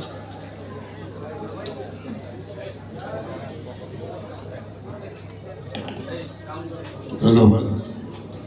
সুধী মন্ডলী, আসসালামু আলাইকুম। যথার্থভাবে মাহফুজুল্লাহ ভাইয়ের মতো একজন মানুষের আজকে 21শে পদক এটাকে বরণ করে নেওয়ার যে বক্তব্যগুলো আসছে চমৎকার ভাবে সবাই বলেছে, এবং সাধারণত আমাদের আলোচনাগুলো খুব একটা উচ্চমান সম্পন্ন হয় না। তো আমি আজকে আলোচকদের যে আলোচনার প্রত্যেকে এত সুন্দরভাবে তুলে ধরেছেন, মাহফুজুল্লাহ ভাইকে সামনে নিয়ে এসছেন। ওনার সত্যিকার অর্থে এই মানুষটির কি ছিল সেটা আমাদের সাথে আমার তুলে এনেছে। আসলে মাহফুজুল্লাহ ভাই কে আমি কিভাবে আখ্যায়িত করবো আমি ঠিক বুঝে উঠতে পারছি। উনি একজন সাংবাদিক, উনি একজন লেখক, উনি রাজনৈতিক বিশ্লেষক, উনি অ্যাক্টিভিস্ট, উনি পরিবেশ কর্মী। আমার কাছে যেটা সবচেয়ে বেশি গুরুত্বপূর্ণ সেটা হচ্ছে মাহফুজুল্লাহ ভাই ইজ এ কন্টেম্পোরারি হিস্টোরিয়ান। বাংলাদেশে কন্টেম্পোরারি হিস্ট্রি লেখার মানুষ খুব বেশি কিছু নয়, অনেকে অনেক কিছু লিখেছে, বাট কন্টেম্পোরারি হিস্ট্রির উপরে যদি কাউকে চিন্তা করা যায়, আমি মনে করি হি ইজ দ্য ম্যান। এবং আজকে বিগত বছরগুলোতে ইতিহাস যখন বিকৃত, রাজনীতিবিদরা যখন ইতিহাসবিদ হয়ে উঠেছিল, মনে হয় তারাই ইতিহাসবিদ, তারা ইতিহাস সৃষ্টি করছে। আবার কিছু ইতিহাসবিদ সৃষ্টি করা হয়েছিল রাজনীতির স্বার্থে। সেই সময় একজন কন্টেম্পোরারি হিস্টোরিয়ান মাহফুজুল্লাহর আগমন একটি সুবাতাস বয়ে গেছে কন্টেম্পোরারি হিস্ট্রির মধ্যে। এবং ওনার যে প্রতিটি বিষয়ের যে লেখনী, সে পলিটিক্যাল, আপনার পরিবেশ, এমনকি সংস্কৃতির ক্ষেত্রেও তার একটা বড় ধরনের চিন্তা ছিল। বাংলাদেশের সংস্কৃতিটা কি হওয়া উচিত সেটাও তার মাথায় ছিল। তা আমি যেটা বলছি যে ওনার এই যে এজ এ কন্টেম্পোরারি হিস্টোরিয়ান, ওনার লেখনীগুলো হিস্ট্রিকে একটা সত্যিকার অর্থে বাংলাদেশের হিস্ট্রি, আগামী দিনের হিস্ট্রি আমরা যখন রিভিজিট করি যে কোনো হিস্ট্রিতে, যে এর কিন্তু অনেকগুলো ইতিহাস, বিকৃতগুলো ইতিহাস প্রপাগান্ডার অংশ হিসাবে আসলে কিন্তু ইতিহাসে টিকে থাকার সুযোগ নেই। যখন ইতিহাস রিভিজিট করা হয় তখন সত্যিকার ইতিহাসটা কিন্তু বেড়ে আসে। মাহফুজুল্লাহ ভাই সেই ফুটপ্রিন্টটা রেখে গেছেন যে রিয়েল কন্টেম্পোরারি হিস্ট্রি বাংলাদেশের প্রতিটি ক্ষেত্রে। বেগম জিয়ার উপর তার বই, শহীদ জিয়ার উপর তার বই, এবং ছাত্র রাজনীতির উপর তার বই, সার্বিকভাবে বাংলাদেশের যে রাজনৈতিক প্রেক্ষাপট, এটার উপর তার যে কর্মকাণ্ড, কর্মযজ্ঞ, এটা বিরাট ফুটপ্রিন্ট আমি মনে করি কন্টেম্পোরারি হিস্ট্রিতে মাহফুজুল্লাহ ভাই রেখে গেছেন। এদের আজকের যে রাজনৈতিক যে পরিবর্তন দিকে বাংলাদেশ যাচ্ছে, সেখানে কিন্তু এটা অত্যন্ত গুরুত্বপূর্ণ। এটা কিন্তু এই ভিত্তিটা, ইতিহাসের ভিত্তিটা অত্যন্ত গুরুত্বপূর্ণ। তো বিগত দিনের স্মৃতিতে আমার সাথে মাহফুজুল্লাহ ভাইয়ের যেটা ছিল সেটা ছিল একান্ত রাজনীতিক, এবং আন্দোলনকে নিয়ে যে কর্মকাণ্ডগুলো ছিল, সবাই বলেছে যে তখন একজন গ্রহণযোগ্য মানুষ যখন একটা আন্দোলনকে সমর্থন দিয়েছে তখন মনে হয় এটা বিরাট পাওনা। কারণ কেউ যখন এগিয়ে আসছে না, সাংবাদিক জগৎ থেকে কেউ এগিয়ে আসছে না, সংস্কৃতি কর্মীরা এগিয়ে আসছে না, বুদ্ধিজীবীরা এগিয়ে আসছে না, এর মধ্যে যখন মাহফুজুল আলমের মতো একজন লোক ফ্রন্ট এন্ড সেন্টারে চলে আসে, এটা কিন্তু আন্দোলনের জন্য অনেক বড় পাওয়া। এই যে বিগত বৎসরগুলোতে আন্দোলন পুঞ্জীভূত হতে হতে যখন ফ্যাসিস্টের পতন হলো, এর মধ্যে মাহফুজুল্লাহর ফুটপ্রিন্ট অত্যন্ত গুরুত্বপূর্ণ। এবং আমরা এই জুলাই অগস্টের আন্দোলনের পরে আমরা অনেক কিছু দেখতে পাচ্ছি, অনেককে দেখতে পাচ্ছি, কিন্তু আসলে জুলাই অগস্টের আগে যে ফাউন্ডেশন এই আন্দোলনকে যে কালমিনেট করে এখানে আনার পেছনে যে জনমত সৃষ্টি করে বাংলাদেশের মানুষের মধ্যে যে স্বৈরাচার বিরোধী ক্ষোভ, বিরোধিতা এবং স্বৈরাচার পতনের জন্য যে জিনিসগুলো পুঞ্জীভূত হয়েছে বিগত বছরগুলোতে, সেখানে মাহফুজুল্লাহ ভাইয়ের বিরাট অবদান, এবং সেখানে আমরা ওনাকে পেয়েছি, সেটা সবচেয়ে গুরুত্বপূর্ণ। সেই পাওয়াটা তখন কিন্তু অনেক বড় পাওয়া। এখন তো অনেকে আসছে, অনেকে অনেক কথা বলছে, সেই সময় সেই পাওয়াটা অনেক বড় পাওয়া। আমরা সংস্কৃতি কর্মীদের দিকে তাকিয়েছিলাম, কেউ এগিয়ে আসতে সাহস করেনি, দু একজন এসছে, ভয়ে আবার পিছনে চলে গেছে। একইভাবে আপনার বুদ্ধিজীবীদের মধ্যেও আমরা একই জিনিস দেখেছি। সাংবাদিকদের কথা নাই বা বললাম, ওই যে ভারতে একটা বলা হয়েছে শেখ হাসিনা যদি বলে তোমরা ব্যান্ড হও, তখন তারা হামাগুড়ি দিতে শুরু করেছে। তো সাংবাদিকদের তো সেই চেহারাটা আমরা দেখেছি।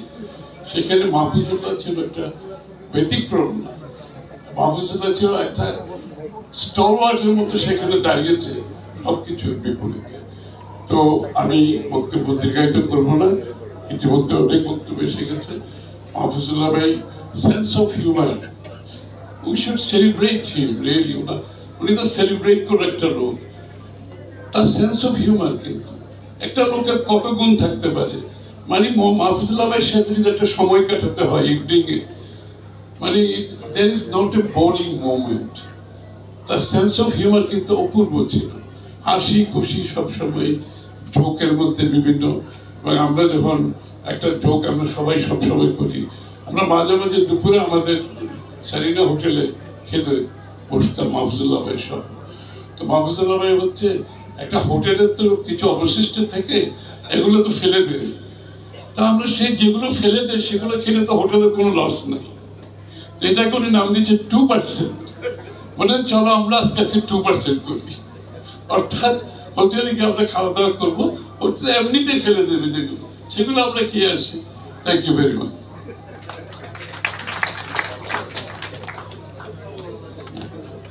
ধন্যবাদ জনাব আমির খসরু মাহমুদ চৌধুরী। আপনারা সবাই জানেন যে মাহফুজুল্লাহ এবং মাহবুবুল্লাহ ওনারা দুই ভাই।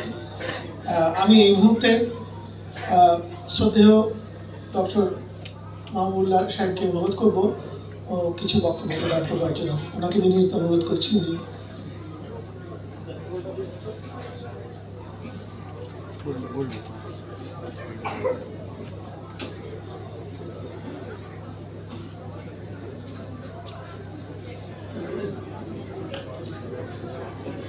ধন্যবাদ। আজকের এই অনুষ্ঠানে মাহফুজুল্লাহ সম্পর্কে অনেক কথা বলা হয়েছে, তারপরেও কথা ফুরায় না। মাহফুজুল্লাহ সম্পর্কে বলতে গিয়ে যে কথাটা আমি বলতে চাই, টমাস কার্লাইলের কাছ থেকে ধার করে, genius has infinite capacity to take page. অর্থাৎ প্রতিভাবান সেই ব্যক্তি যে ব্যক্তি অনেক অনেক গভীর বেদনা সহ্য করতে পারে। মাহফুজুল্লাহ যে লেখার জগতে, গবেষণার জগতে যা করেছে সেটা অপূর্ব তুলনাহীন। আমার বাবা একটা কথা বলতেন, সেটা হচ্ছে রবীন্দ্রনাথ, নজরুল, শরৎচন্দ্র এরা যা লিখেছেন সেটা যদি কোনো একজন মানুষকে বলা হয় তুমি বসে বসে নকল করে সেটা লেখো, তার সারা জীবনে সেটা সম্ভব হবে না। কিন্তু ওই সব বিরল প্রতিভাবান ব্যক্তিদের পক্ষে সেটা সম্ভব হয়েছিল। মাহফুজুল্লাহর সঙ্গে আমার কি ঘনিষ্ঠতা ছিল, সাধারণত আমাদের সমাজে ভাইয়ে ভাইয়ে বিবাদ হয়, বিরোধ হয়, কিন্তু তার সঙ্গে আমার বিবাদ এবং বিরোধের কোনো সুযোগ ছিল না। তাকে আমি অকৃত্রিম স্নেহ দিয়ে ভালোবেসেছি এবং সে আমাকে অকৃত্রিম শ্রদ্ধায় আপন মনে করেছে। এর চাইতে বড় পাওয়ার আর কি হতে পারে?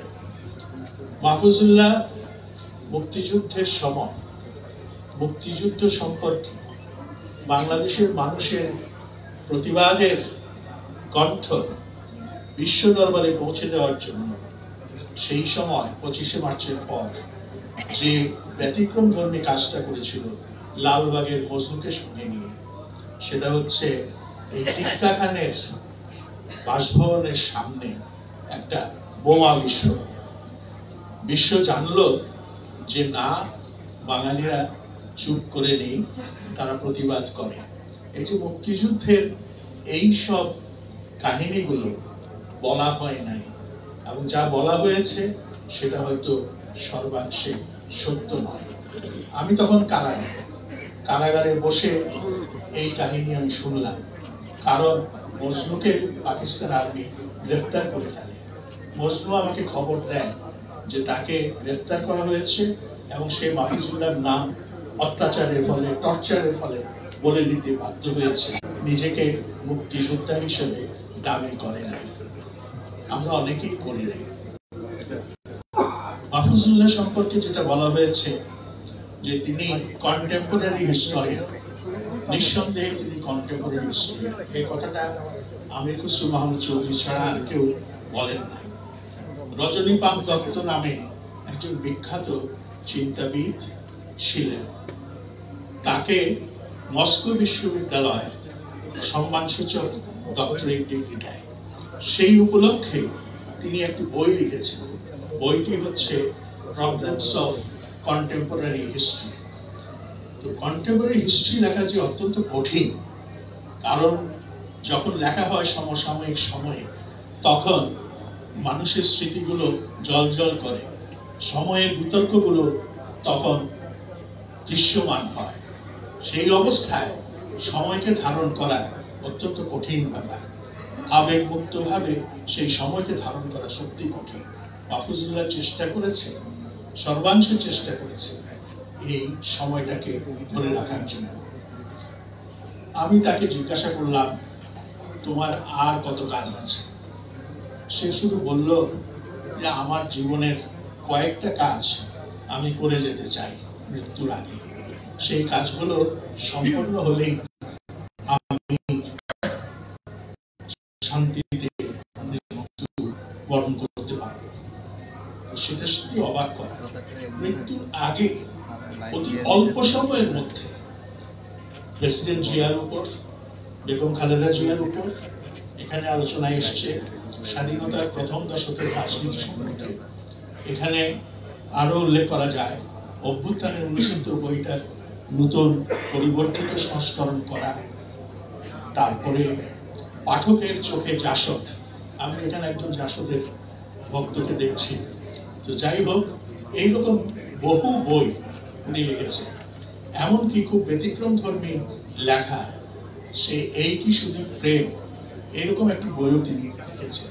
তারপরে তার বইয়ের সংখ্যা সবগুলি কিন্তু অনেকগুলি গবেষণা ভিত্তিক। প্রেস আন্ডার মুজিব রিজিম, এই বইটি যে মাত্রায়, যে গভীরতায় গবেষণা করা হয়েছে, এতে এর কোনো তুলনা হয় না। তবে এই দেশে গবেষণার কাজ করা দুরূহ, কারণ গবেষণার জন্য কিছু অর্থের প্রয়োজন হয়। বিনা অর্থে কিন্তু গবেষণা করা যায় না, গবেষণার আয়োজন সম্ভব হয় না। মাহফুজুল্লাহকে এই ব্যাপারে মির্জা ফখরুল ইসলাম আলমগীর, ইকবাল হাসান মাহমুদ টুকু দাঁড়ে দাঁড়ে ভিক্ষা করে তার জন্য অর্থের সংস্থান করেছে, এবং মির্জা ফখরুল ইসলাম আলমগীর আমার নিজের কাজের জন্য অর্থের সংস্থান করেছে, যাতে আমার গবেষণা সহকর্মীদেরকে আমি টাকা দিতে পারি। কারণ আমার এই বয়সে আমার পক্ষে নিজের হাতে লেখা সম্ভব হয় না, সেই জন্য ডিকটেশন দিয়ে যাই। যে ডিকটেশন নেয় সে সরাসরি কম্পিউটারে সেটা তুলে ফেলে। এই কাজটি করার জন্য তাকে তো একটা পারিশ্রমিক দিতে হয়, সেই অর্থ তো আমার ব্যক্তিগতভাবে নাই। ওই যে কোটি কোটি টাকা মানুষ করেছে, সেই করার সুযোগও আমার কখনো হয় নাই, সেটা ভাবিও নাই, এবং বাকি যে জীবনটা আছে সেখানে এই ধরনের কিছু ঘটুক সেটা আমি একেবারে আন্তরিকভাবে চাই না। মাহফুজুল্লাহ আজকে আমাদের কাছে নাই, আমাদের জীবন থেকে সে হারিয়ে গেছে। তারপরেও আমি বলবো সক্রেটিসের কথা, an unexamined life is not worth living. Mahfuzullah জীবনটাকে সে এক্সামিন করতে চেয়েছে, আর এক্সামিন করতে গিয়ে সে তার চিন্তায় চেতনায় যা কিছু উপলব্ধি করেছে সেটা লিখে গেছে। দেখছে নাই, কিন্তু তার কীর্তির জন্য সে অমর হয়ে থাকবে।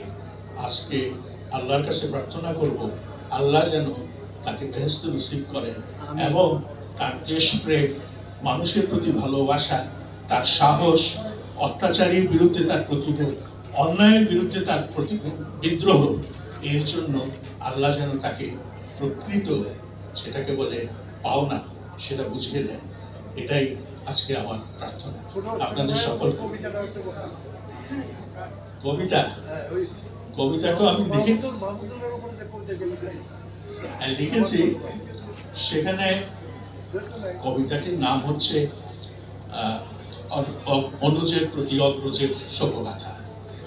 ভাইটি আমার হারিয়ে গেছে, হেথায় খুঁজি কোথায় খুঁজি সারা বাংলাদেশে, সে কি এখন ঘুরে বেড়ায় লক্ষ্য তারা রাত আকাশে। এই দুটো লাইন নিয়ে আমি আমার বক্তব্য শেষ করছি। কবিতাটা আরো দেখুন। ধন্যবাদ অধ্যাপক ডক্টর মাহবুবুল্লাহ। আপনারা জানেন যে সাংবাদিক মাহফুজুল্লাহ পরিবেশকে ভালোবাসতেন, পরিবেশ নিয়ে কাজ করেছেন, পরিবেশ নিয়ে সংগ্রাম করেছেন, দেশের পরিবেশ রক্ষার জন্য উনি পরিবেশ সাংবাদিকতার সূচনা করেছিলেন। তারই খুব কাছের মানুষ সম্প্রতি পরিবেশ নিয়ে, বাংলাদেশ বাঁচাও নিয়ে সম্প্রতি ডাক দিয়েছেন, জাগো ভাইয়ের তিস্তা বাঁচাই। তো আমি নিশ্চয়ই ওনাকে আপনাদের সাথে আমার পরিচয় করিয়ে দেওয়ার প্রয়োজন নেই। উনি আমাদের সকলের প্রিয়, অত্যধিক জনপ্রিয়, এবং আমাদের সকলের নেতা, আমাদের খুব কাছের মানুষ, বিএনপি মহাসচিব মির্জা ফখরুল ইসলাম আলমগীর। আপনাকে আমি বিনীত অনুরোধ করছি আপনার মূল্যবান বক্তব্য স্থাপনের জন্য।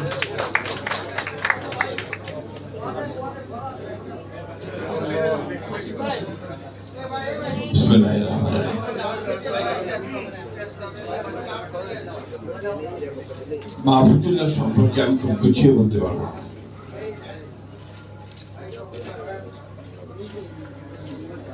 সে খুব কাছের লোক ছিল, এবং আমার সব কাজে বেঁচে ছিল, যাকে আমি মনে করতাম সে আমাকে সবসময় সাহায্য করত। আজকে খুব খুশি হয়েছি যে মাহফুজুল্লাহ অন্তত মরণোত্তর রিকগনিশনটা পেল। আমি ধন্যবাদ জানাচ্ছি সরকারকে, যে সত্যিকার অর্থেই একজন গুণী, অসাধারণ মেধাবী, একজন দেশপ্রেমিক। কথাটা খুব জোরে বলা দরকার, মানুষকে তারা সম্মানিত করেছে। মাহফুজুল্লাহ অত্যন্ত মেধাবী ছাত্র ছিল, তার বড় ভাইয়ের মতোই। তখনকার দিনে তারা বোর্ডে স্ট্যান্ড করেছে, তারপরে পড়াশোনা করতে এসে সম্ভবত কিছুটা পারিবারিক ঐতিহ্যের কারণেও বাম রাজনীতির দিকে তারা দুই ভাই ঢুকে পড়েন। মাহফুজুল্লাহর মূল উদ্দেশ্যটাই ছিল যে সমাজে একটা পরিবর্তন নিয়ে আসা, মানুষের কল্যাণের জন্য, মানুষকে তার যে পাওনা আসে পাওনাকে পাইয়ে দেওয়ার মতো একটা রাষ্ট্র ব্যবস্থা। অনেক স্মৃতি আছে মাহফুজুল্লাহর আমার সাথে। আমি তার সঙ্গে একসাথে চীনে গেছি, নরওয়েতে গেছি, সুইজারল্যান্ডে গেছি, লন্ডনে গেছি রাজনীতির কারণে। এবং এই একসাথে যাওয়া যে কত মধুর হতে পারে, কত জ্ঞান গর্ব হতে পারে, সেটা আমি উপলব্ধি করেছি। এখানে বারাতে মাহমুদ টুকু আছেন, আমির খসরু সাহেব আছেন, তারা জানেন যে রাজনীতিতে মাহফুজুল্লাহ সক্রিয় ছিল, দল করতো না সে। তার যে রাজনৈতিক চিন্তা, সেই চিন্তাকে নিয়ে এসে সামনে এগিয়ে এবং খুব সঙ্গত ভাবেই দুটি মানুষের ব্যাপারে সে যে দুটো বই লিখেছে, একটি প্রেসিডেন্ট জিয়াউর রহমান এবং আরেকটি বেগম খালেদা জিয়া। এই দুজনেরই বাংলাদেশের পুরো ইতিহাসে যে কত বড় অবদান এবং তাদের যে কাজগুলো মানুষের জন্য যে কতটুকু উপযোগী ছিল, সে কথাগুলো তিনি বলার চেষ্টা করেছেন এবং নির্মমভাবে বলার চেষ্টা করেছেন। প্রচুর কাজ করেছেন। শহীদ প্রেসিডেন্ট জিয়াউর রহমান সাহেবের বইটা লিখতে তিনি প্রায় 5-6 বছর সময় নিয়েছেন। বেগম জিয়ার উপর বই লিখতে 4 বছর কাজ করেছেন এবং কোথাও কোনো ফাঁকি দেওয়ার কোনো প্রবণতা ছিল না। অন্যান্য বইগুলোর কথা বলেছে, ছাত্র ইতিহাস, ৬৯ গণ আন্দোলনের ইতিহাস, আর কোনোটাতে সে শুধু যে ঐতিহাসিক ভাবে লিখে গেছে তা নয়, হি ওয়াজ পার্টি অফ ইট। সে সক্রিয়ভাবে সেখানে অংশ নিয়েছে। আমি সবচেয়ে বেশি আমার মনে পড়ে যে 14 নির্বাচনের পরে 18 নির্বাচনের আগে এই সময়টা সে অনেক কাজ করেছে।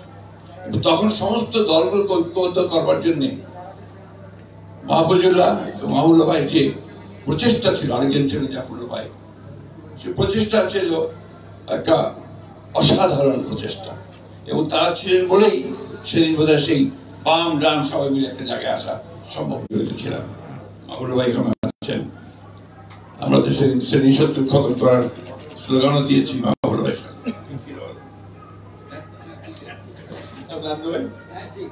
তো সেই শ্রেণী শত্রুর ব্যাপারটা যে সঠিক ছিল না, খতম করার ব্যাপারটা সঠিক ছিল না, এবং তারপরে আমরা যে আমাদের রাজনীতির যে চিন্তা ভাবনার পরিবর্তন সব মিলে যে একসাথে কাজ শুরু করেছিলাম।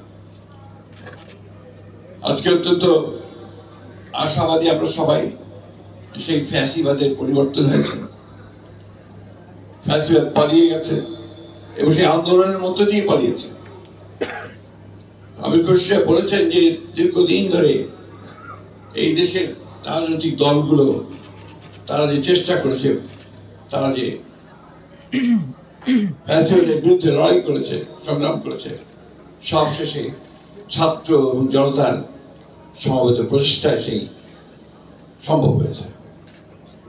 আজকে একটা আশার আলো সবাই আমরা দেখতে পাচ্ছি যে আবার নতুন করে বাংলাদেশকে আমরা গড়ে তুলব। সবাই এই কথাটা বলছি, এটাতে সবারই আমার আরো অনেক বেশি আন্তরিক হওয়ার প্রয়োজন এবং সত্যিকার অর্থেই আমরা যেন সবাই ভবিষ্যৎ প্রজন্মের জন্য যে কথাটা বলা হয়েছে বাসযোগ্য দেশ, তিতুমির বলেছে, সেই বাসযোগ্য দেশ তৈরি করার জন্য আমরা সবাই যেন কাজ করতে পারি। মাহফুজুল্লাহর প্রতি আমাদের সম্মান দেখানো তখনই সফল হবে, চূড়ান্ত হবে, যদি আমরা তার এই আরাধ্য কাজটা আমরা করতে পারি। আমাদের তো এখন অনেক বয়স হয়েছে, এখন এখানে সব নবীন সুন্দর করার জন্য যাদের অবদান, সেই অবদানগুলোকে যেন আমরা কখনোই ভুলে রাখি, কারণ এদের কাজের উপরে কিন্তু আমরা দাঁড়িয়ে আছি এবং আজকে যে সামনের দিকে এগোচ্ছি সেদিকে এগিয়ে যাওয়া দরকার। অত্যন্ত প্রগতিশীল মানুষ ছিলেন এবং কালোকে কালো বলতে দ্বিধা করতেন না, সাদাকে সাদা বলতে নিষেধ করতেন। যে কথাটা এখানে অনেকে বলেছেন যে তার যে তর্ক সেখানে তিনি অত্যন্ত সাবলীল ভাবে তার বক্তব্যটাকে এমন ভাবে উপস্থাপন করার সক্ষমতা যা ছিল যে সেখানে প্রতিপক্ষ সেখানে নিঃসন্দেহে পরাজিত হতো। মাহফুজুল্লাহর পরিবার তারা অনেক কষ্ট করেছেন, সব জোগাড় করে। মাহফুজুল্লাহর কিছুই ছিল না। মাহফুজুল্লাহ চিকিৎসার জন্য তার পরিবারকে, তার বন্ধুদেরকে অন্যের কাছে হাত পাততে হয়েছে। এখন তার ছেলেমেয়েরা বাইরে আছে, দেশে আছে। আমি তাদের প্রতি আমার সবসময় জায়গা করতে পারি না, যেন ক্ষমা চেয়ে নিচ্ছি, কথা বলতে পারি না। আমার খুব কষ্ট হয়, মাহফুজুল্লাহর কথা মনে হলে খুব কষ্ট হয়। বিশেষ করে আমি ব্যক্তিগতভাবে তার কাছে আমি ব্যক্তিগতভাবে ভীষণ মিস করি এবং তাকে হারানোটা আমাদের জন্য সত্যিকার অর্থে